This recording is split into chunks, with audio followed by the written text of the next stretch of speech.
Les qualifs pour accéder aux phases de poule de la Ligue des champions de la CAF ont débuté et laisse-moi te dire rapidement le parcours de combattant pour accéder à la plus prestigieuse compétition des clubs sur le continent africain. En premier lieu, il y a ce qu'on appelle le tour préliminaire. Le tour préliminaire se joue sur des matchs aller et retour et ça concerne les différents clubs qui ont remporté leurs championnats respectifs dans leur pays. On sait que de base, chaque année, il y a des championnats qui s'organisent dans chaque pays et les champions de chaque ligue automatiquement accèdent au tour préliminaire. Non, pas aux phases de poule de la Ligue des Champions, non. Accèdent d'abord au tour préliminaire où ils vont jouer des matchs aller et retour. Maintenant, il y a un classement de la CAF, différent de chaque pays. Maintenant, en fonction du classement de la CAF, ceux qui sont mal classés au niveau du classement vont juste avoir un seul représentant. Et ceux qui sont bien classés, comme le Maroc, comme l'Égypte ou bien comme l'Afrique du Sud, vont pouvoir avoir deux participants pour accéder au tour préliminaire.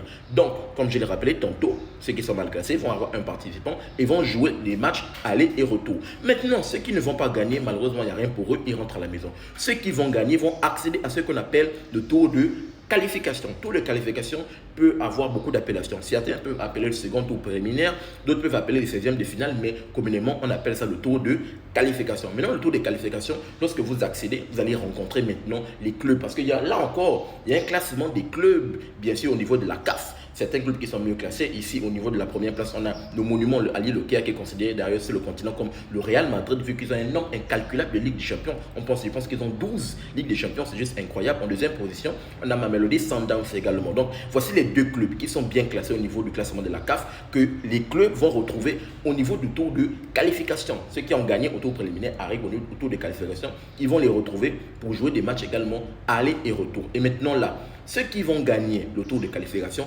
automatiquement accèdent aux phases de poule de la Ligue des champions de la CAF. Malheureusement, ceux qui seront éliminés seront renversés pour jouer la Coupe de la Confédération de la CAF, qui est considérée d'ailleurs comme le petit poussin de la Ligue des champions de la CAF. Donc, voici rapidement le parcours de combattants. Comme je l'ai dit, de 1, il va falloir déjà faire un bon parcours dans les différentes ligues respectives et finir premier, remporter son championnat respectif pour d'abord accéder au tour préliminaire. Ça, c'est d'abord du 1. Ensuite, lorsque vous arrivez au tour préliminaire, en fonction du classement au niveau de la CAF de vos pays, c'est un représentant. Ceux qui sont mieux classés envoient 2 représentants.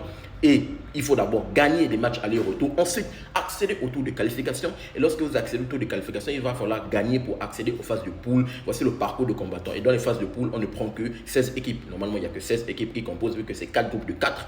4 x 4, 16 équipes juste. Et je tiens à rappeler qu'au niveau de la qualification ici, l'équipe qui remporte la Ligue des champions précédente, automatiquement est qualifié pour l'autre édition. Je prends l'exemple, l'édition qui s'est achevée 2024-2025, c'est Pyramide, le club égyptien qui avait remporté sa première édition. On se rappelle bien, au dépend de cette équipe de